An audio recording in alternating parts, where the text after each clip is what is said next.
People who deny that severe weather can be linked to climate change are displaying complete ignorance. Those were the words of the UN Secretary-General Antonio Guterres as he warned that the world is engaged in a senseless and suicidal war with nature.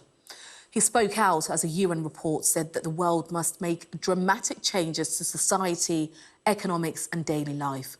Emma Birchley reports. As Texas endures brutal winter storms, unlike any seen for decades, a warning from the Secretary-General of the United Nations, which couldn't be more stark.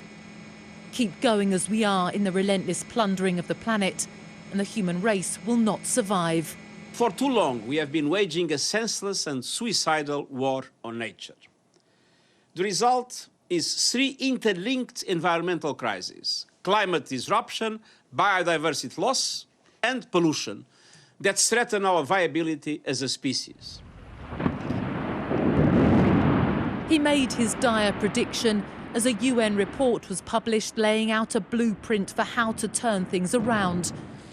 Among the recommendations, a call to divert trillions of pounds of annual subsidies away from the fossil fuel sector and destructive farming, fishing and mining, to be used instead to finance greener alternatives.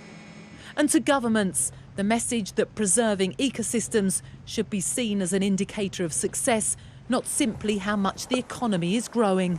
It's very clear that we depend on nature, and unfortunately we're over-exploiting it at the moment. So I think more and more governments are starting to recognise that they have to rethink how to measure economic growth.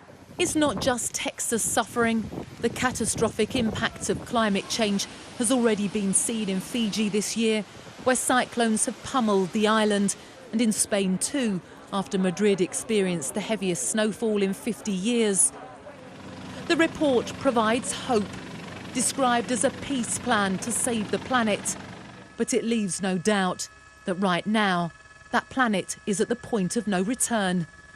Emma Birchley, Sky News.